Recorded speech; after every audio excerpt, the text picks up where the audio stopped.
Hey everybody, and welcome back to my channel, where today we are going to be doing a full-length, non-spoilery review of The Bright Sessions Season 4. Now, if you are looking for a review for the first 3 seasons, I have already done that, and I will leave them linked down below. But The Bright Sessions is a fiction podcast that was created and written by Lauren Shippen.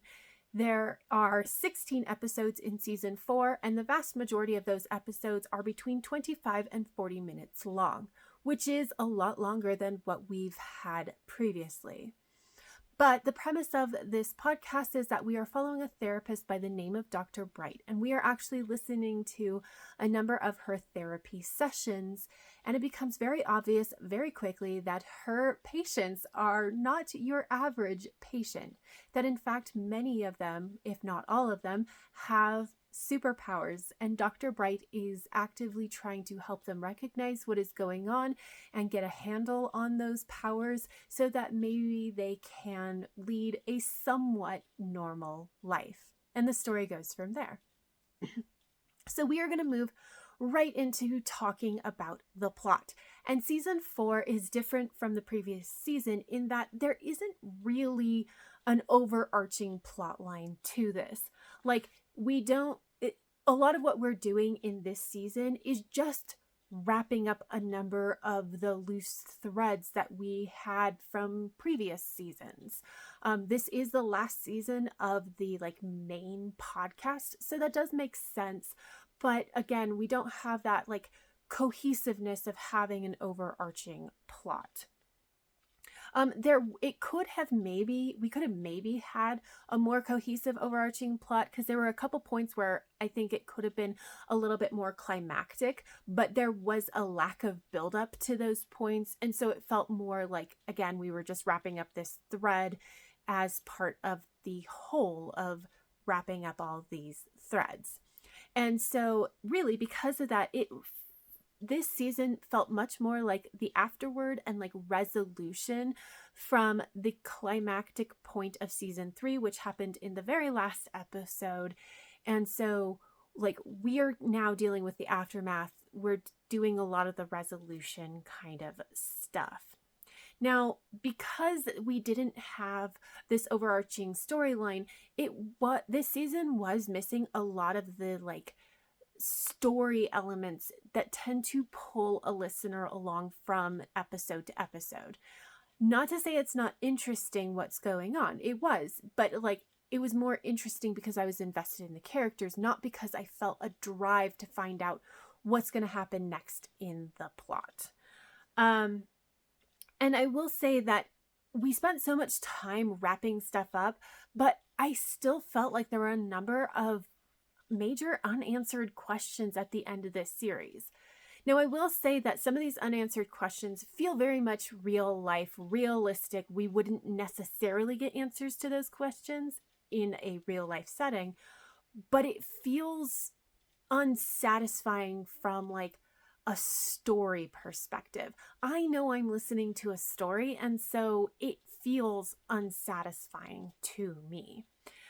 And so generally, I think that the ending itself was kind of unsatisfying. I didn't walk away thinking that was great and I feel good about it. It's oh, I'm glad that there's more for me to listen to, more spin-off storylines, because I don't really feel like we got a great ending.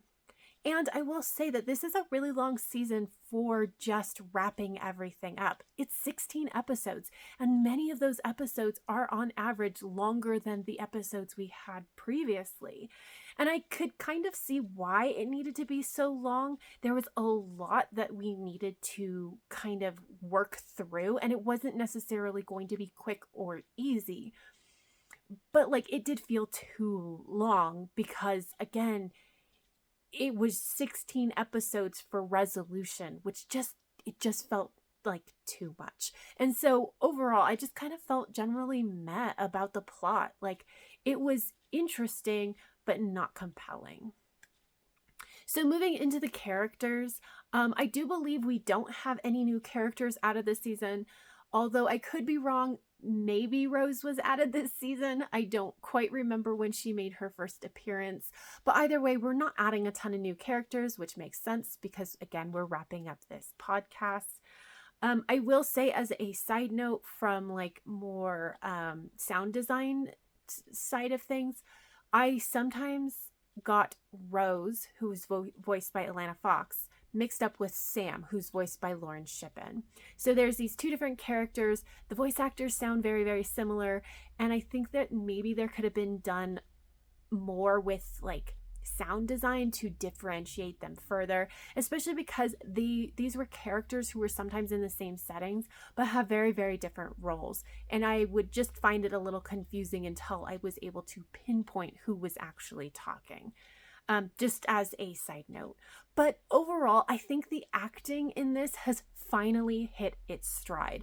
Everybody was like spot on. It felt real. It felt like we were listening to these conversations, that like just the emotion, the timing, everything of it just felt real. And so I was so happy with that part of it.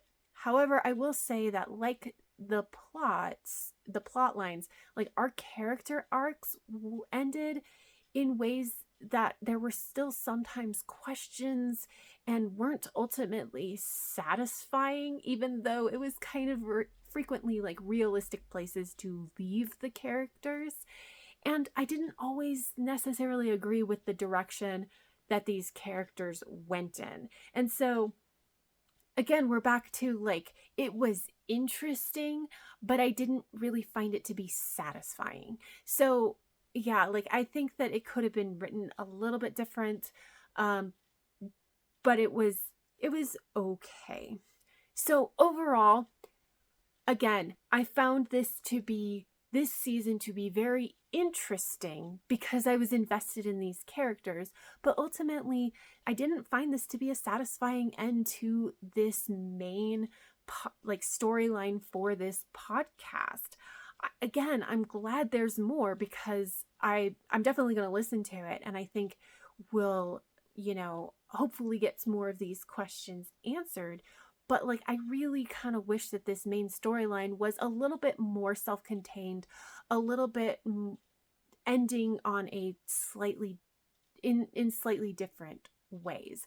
And again, I do think that it was just a bit too long. So for this season, I ended up giving it 3.5 stars. Like I said, I'm already invested in the characters, and so it was interesting to see it, and the acting was great. But like, I just kind of was left feeling a little bit empty and a little bit like I need more to feel like the story has been completed in my head. But overall, for like the full main storyline for this podcast, I would give it 4 stars. Still very good. I still very much recommend it, but yeah, a little bit disappointed in this season. So that is all I have. If you have any thoughts or feelings about anything that I've mentioned in this review, please leave me a comment down below. But that is all I have. So if you like this video, please give it a thumbs up, subscribe if you want to, and until next time, have happy reading, and I will see you in my next video. Bye!